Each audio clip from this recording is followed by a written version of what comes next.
तो आज अपन देख रहे हैं अध्याय 9 बीजीय व्यंजक एवं सर्वसमीकाएँ। तो जी पहला प्रश्न है, निम्नलिखित का योग ज्ञात कीजिए। तो जी है पहले का पहला ए बी ऋण बी सी, जी पहला व्यंजक हो गया। बी सी ऋण सी ए, जी दूसरा व्यंजक हो गया। सी ए ऋण ए बी, जी हो गया तीसरा व्यंजक। तो इन तीनों व्यंजकों को हमें जोड़ना है। तो हम पहला हल कर रहे हैं।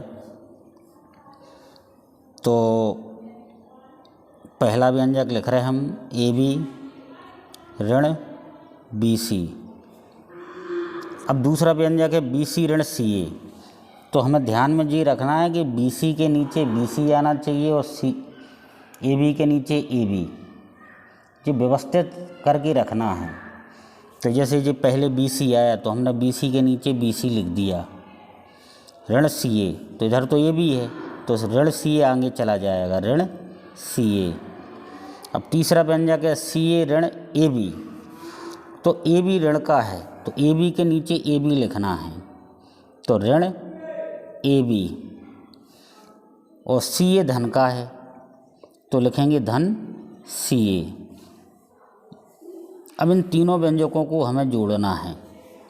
जोड़ना क्यों है? क्योंकि प्रश्न में कह रहे हैं निम्नलिखित का योग ज्ञात कीजिए। तो यहाँ पर तीन व्यंजक थे, तो तीनों व्यंजकों को हमने व्यवस्थित रूप में उतार लिए हैं। ए बी के नीचे ए बी सी के नीचे बी सी ए के नीचे सी ए।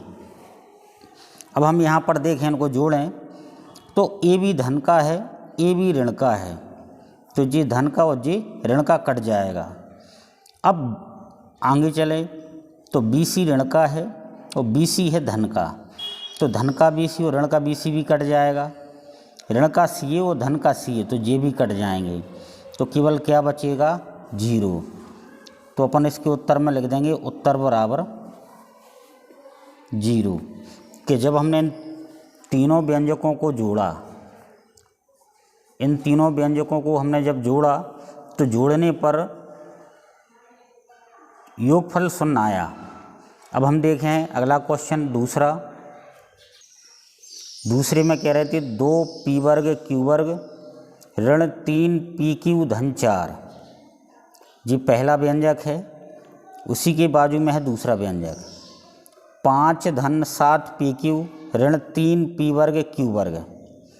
अब हमें इन दोनों व्यंजकों को भी जोड़ना है। तो ये दूसरे का हल है, तो दूसरे को हल कर रहे हम।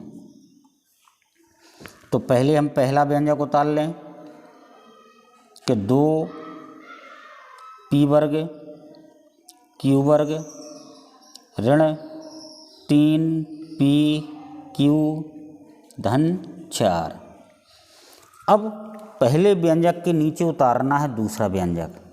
अब दूसरा व्यंजक हम उतारें तो 5 धन 7pq ऋण 3p वर्ग q वर्ग। तो हमें ये ध्यान में रखना है कि ये जो 5 है, ये 5 आएगा किसके नीचे? 4 के नीचे। 7pq जो है वो किसके नीचे आएगा? 3pq के नीचे आएगा। और ये जो ऋण 3p वर्ग q वर्ग है, ये आएगा 2p वर्ग q वर्ग के नीचे। तो पहले हमें व्यवस्थित रूप में इसको जमा लेना है। तो इसको अपन व्यवस्थित रूप में जमा लें तो 2p वर्ग q वर्ग के नीचे हमें लिखना है ऋण 3p वर्ग q वर्ग। तो लिख रहे हैं ऋण 3p वर्ग q वर्ग। अब धन 7pq, इसको उतारना है हमें 3pq के नीचे, तो धन 7pq। और ये जो 5 हैं ये धन के हैं, ये 5 हम लिखेंगे धन 4 के नीचे। अब इसको हम जोड़ रहे हैं, तो हम इसको जोड़ें तो 2p वर्ग q वर्ग ये हैं धन के और 3p वर्ग q वर्ग ये हैं ऋण के। तो घटाएंगे तो बचेगा ऋण p वर्ग q वर्ग। ऋण के हैं 3pq, धन के हैं 7pq। तो 7 PQ में से 3 PQ घटा दें तो धन के बचेंगे 4 PQ। 4 धन के हैं, 5 धन के हैं, जुड़ जाएंगे तो धन के हो जाएंगे 9। और अब हम डालें उत्तर, तो उत्तर में लिख देंगे ऋण P वर्ग Q वर्ग धन 4 PQ धन 9। तो ये पहला प्रश्न था जिसमें हमने व्यंजकों को जोड़ा है। तो सरल है प्रश्न। अब हम देख रहे हैं प्रश्न दूसरा। 12A ऋण 9AB धन 5B ऋण 3 में से 4A ऋण 7AB धन 3B धन 12 को घटाइए। तो हमें घटाना है, तो देखो इसको अपन हल कर रहे हैं।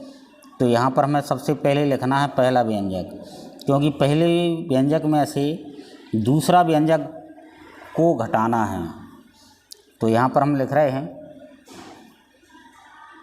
12A ऋण 9AB धन 5B ऋण 3। अब इसके नीचे उतारना है दूसरा व्यंजक। 4A ऋण 7AB धन 3B धन 12।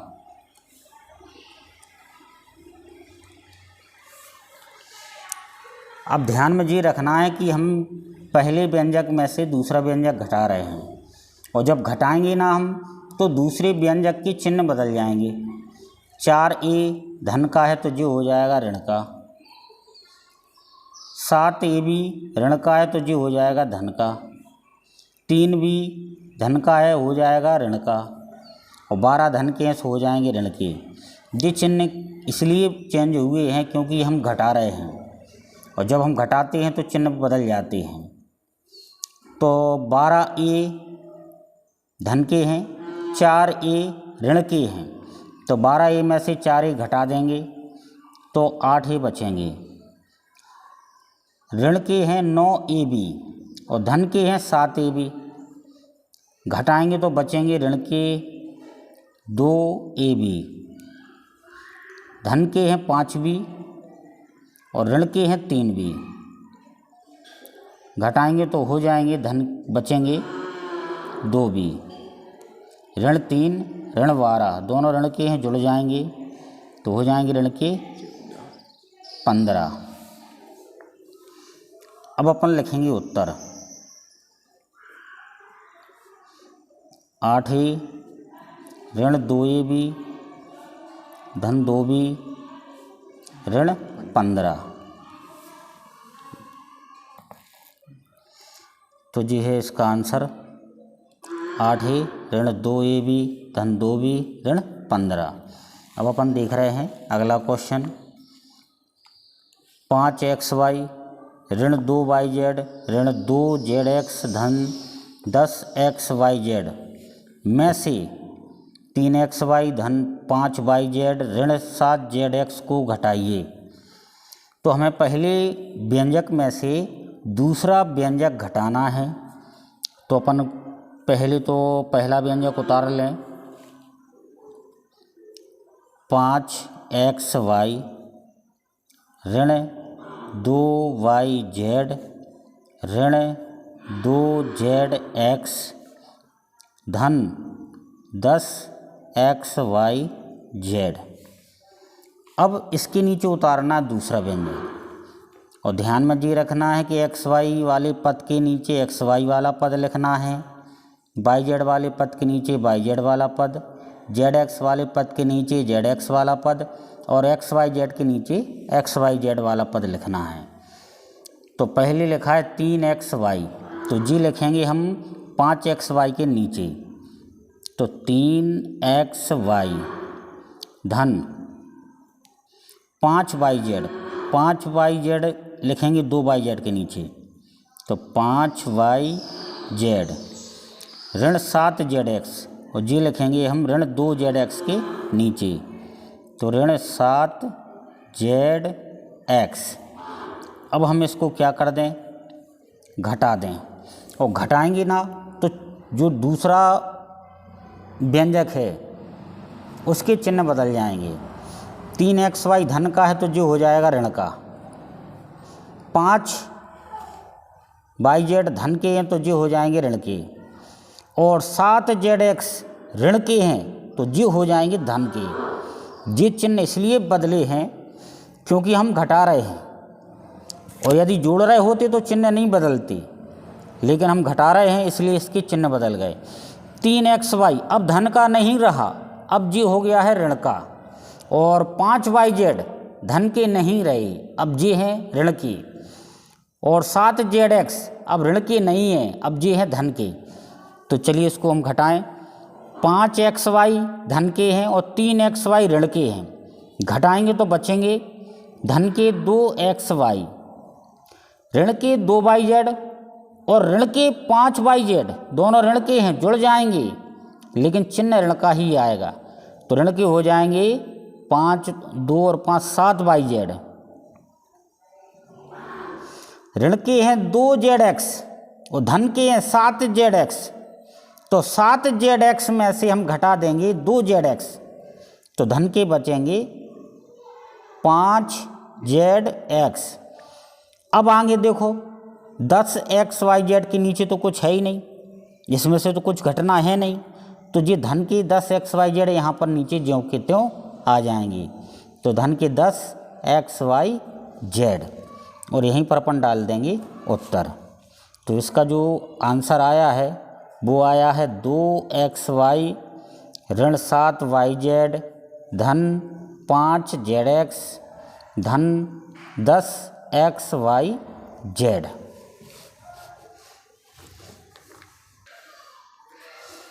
अगला प्रश्न है, निम्नलिखित एक पदी युग्मों के गुणनफल ज्ञात कीजिए। 3P ऋण 7PQ। तो ये एक पदी युग्म है, ये भी एक पदी है और ये भी एक पदी है, और दो एक पदी हैं तो इसको बोलते हैं एक पदी युग्म। तो इनका हमें गुणनफल ज्ञात करना है। तो 3P का गुणा हमें करना है ऋण 7PQ में। तो ध्यान देना है, 3P का गुणा कर रहे हैं ऋण 7PQ में,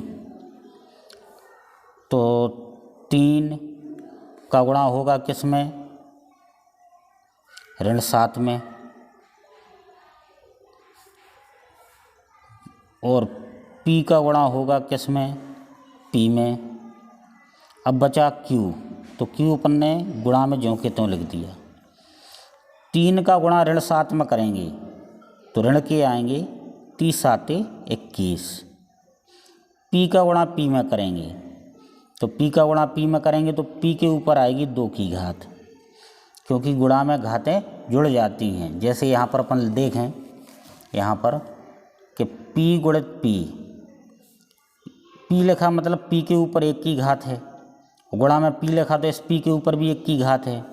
तो इनका हम गुणा कर रहे हैं तो गुणा में घातें जुड़ जाती हैं, तो जो हो जाएगा P के ऊपर 1 धन 1, तो जो हो जाएगा P के ऊपर 2 की घात। लेकिन अपन सीधा सीधा बोल देते हैं कि P का गुणा P में करेंगे तो P वर्ग आएगा, लेकिन P वर्ग कैसे आएगा, वो इस तरीके से आता है। तो अभी हम देख रहे हैं 3 का गुणा ऋण 7 में किया तो ऋण के 21 आ गए, और P का गुणा P में किया तो आ गए P वर्ग, और Q ज्यों का त्यों। यहीं पर हमें डाल देना है उत्तर। तो उत्तर कितना आया इसका, ऋण 21 P वर्ग Q। अब हम देखें B वाला, तो B में देखें 4x का गुणा करना है 9xy में, तो 4x गुणित 9xy। x और गुणा का निशान अच्छे से बनाना है, नहीं तो पता नहीं चलेगा कि गुणा का निशान कौन है और x कौन है। तो अच्छे से गुणा का निशान बनाना है और x भी सही तरीके से लिखना है। तो 4 का गुणा किस में करना है, 9 में, गुणित x का गुणा करना है x में और फिर उसका गुणा करना है y में। तो 4 का गुणा 9 में कर तो 4 नाम 36, x का गुणा x में करेंगे तो आ जाएगा x वर्ग और y और जी आ गया आंसर। यहाँ पर अपन उत्तर डाल देंगे, उत्तर आ गया 36 x वर्ग y।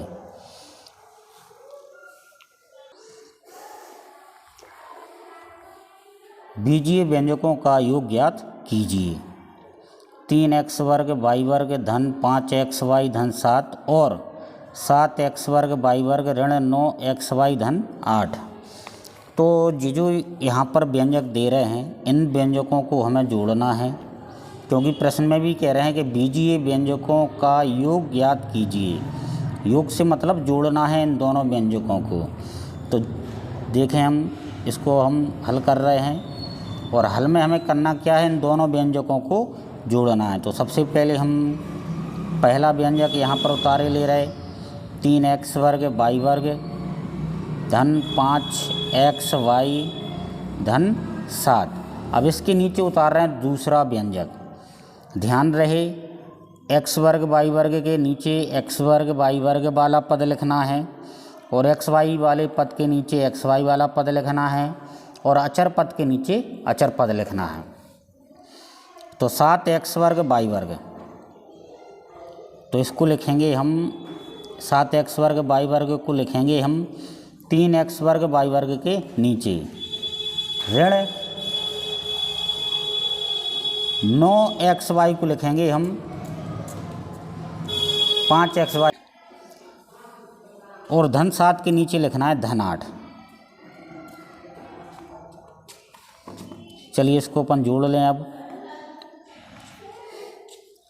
तो 3x वर्ग y वर्ग धन के हैं और 7x वर्ग y वर्ग ये भी धन के हैं, तो ये जुड़ जाएंगे तो ये हो जाएंगे 10x वर्ग y वर्ग। धन के हैं 5xy, ऋण के हैं 9xy। हल करेंगे तो आएगा ऋण के 4xy। धन के 7 हैं, धन के 8 हैं, तो धन के हो जाएंगे 15। तो इन दोनों व्यंजकों को हमने जोड़ लिया है। अब इसका हम उत्तर लिख दें।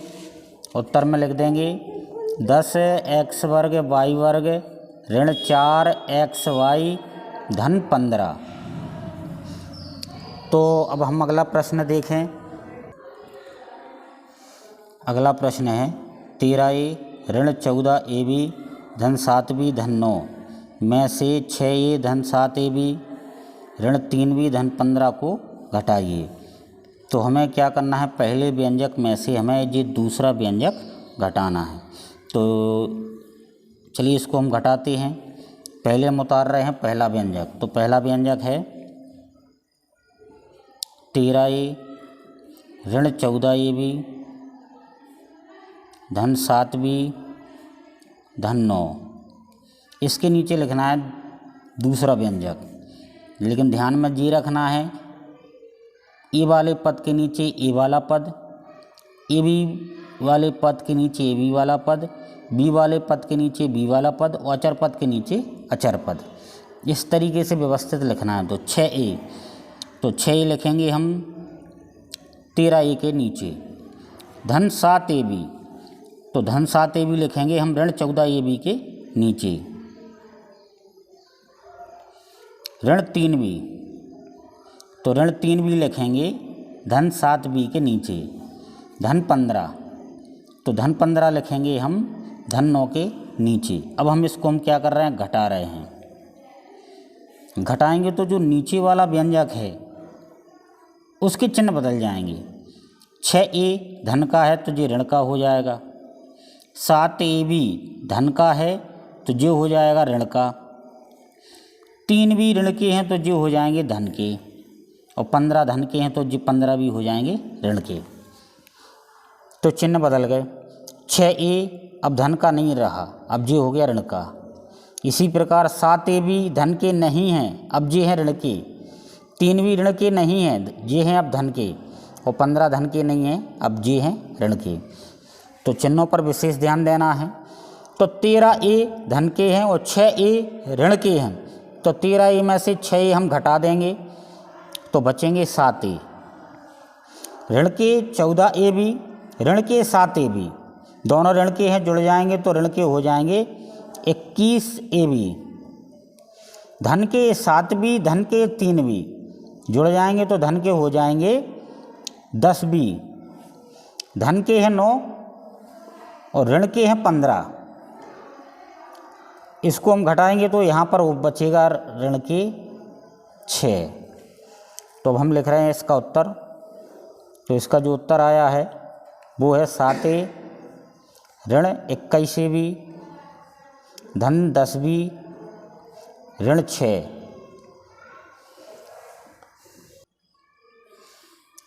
अगला प्रश्न है सरल कीजिए। पहले कोष्टक में लिखा है A वर्ग ऋण 3 और दूसरे कोष्टक में लिखा है B वर्ग धन 4, फिर लिखा है धन 7। तो इसको हमें सरल करना है। तो देखिए इसको हम सरल करें। A वर्ग ऋण 3, B वर्ग धन 4, धन 7। अब देखिए इसको अपन सरल करें तो पहले हमें क्या करना है, A वर्ग का गुणा B वर्ग धन 4 में करना है और फिर ऋण 3 का गुणा B वर्ग धन 4 में करना है और सबसे लास्ट में लिखना है धन 7। मतलब ये है कि इन दोनों कोष्टकों का पहले गुणा करना है, क्योंकि हम देखें ये पहला कोष्टक है, ये दूसरा कोष्टक है और इन दोनों कोष्टक के बीच में कोई निशान नहीं है। इसका मतलब इन दोनों का आपस में हमें गुणा करना है और गुणा करने के बाद और जो पीछे धन 7 लिखें तो वो लिखना ही है। तो चलिए इनका हम गुणा करें। तो पहले A वर्ग का गुणा करना है B वर्ग धन 4 में, तो हम यहाँ पर लिख रहे हैं A वर्ग कोष्टक में B वर्ग धन 4। अब ऋण 3 का गुणा करना है B वर्ग धन 4 में, तो यहाँ पर ऋण 3 का गुणा किए दे रहे हम B वर्ग धन 4 में और पीछे हैं धन 7, तो ये अपन ने धन 7 लिख लिए। चलिए अब अपन गुणा कर दें। A वर्ग का गुणा करेंगे पहले B वर्ग में, तो आ जाएगा A वर्ग B वर्ग। अब A वर्ग का गुणा करना है धन 4 में, तो ये आएगा धन के 4A वर्ग। तो A वर्ग का गुणा पहले हमने किया B वर्ग में, आ गया A वर्ग B वर्ग। अब A वर्ग का गुणा किया फिर हमने धन 4 में, तो आ गया धन 4A वर्ग। अब ऋण 3 का गुणा पहले करना है B वर्ग में, तो आएंगे ऋण के 3B वर्ग और फिर ऋण 3 का गुणा करना है धन 4 में, तो ऋण का गुणा धन में होगा, ऋण आएगा और 3 का गुणा 4 में होगा तो 12 आएंगे। धन 7 ज्यों के त्यों। अब हम देखें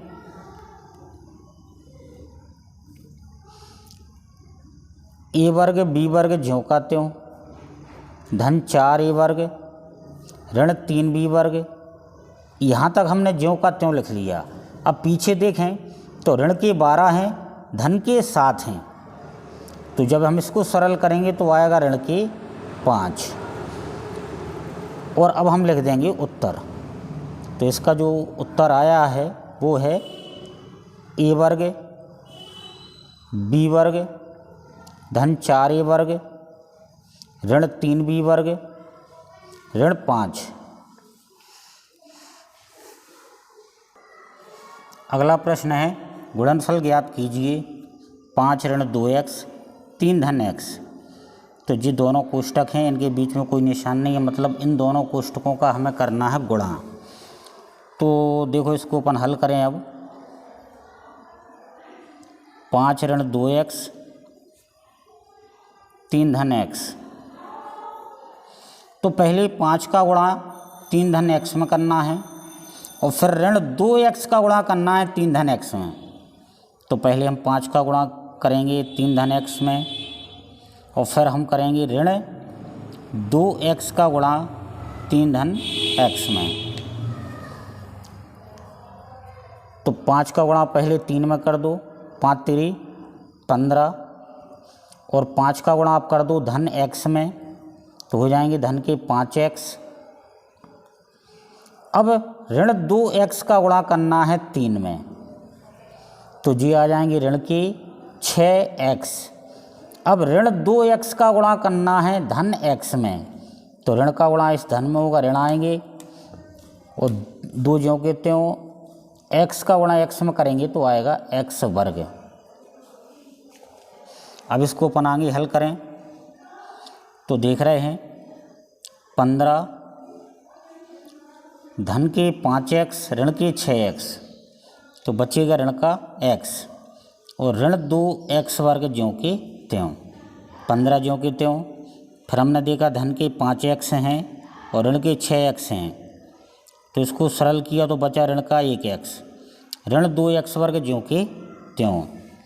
और अब इसको आगे अपन को हल कर नहीं सकते, तो यहीं पर अपन डालेंगे उत्तर 15 ऋण x ऋण 2x वर्ग। तो आज हमने अध्याय 9 में,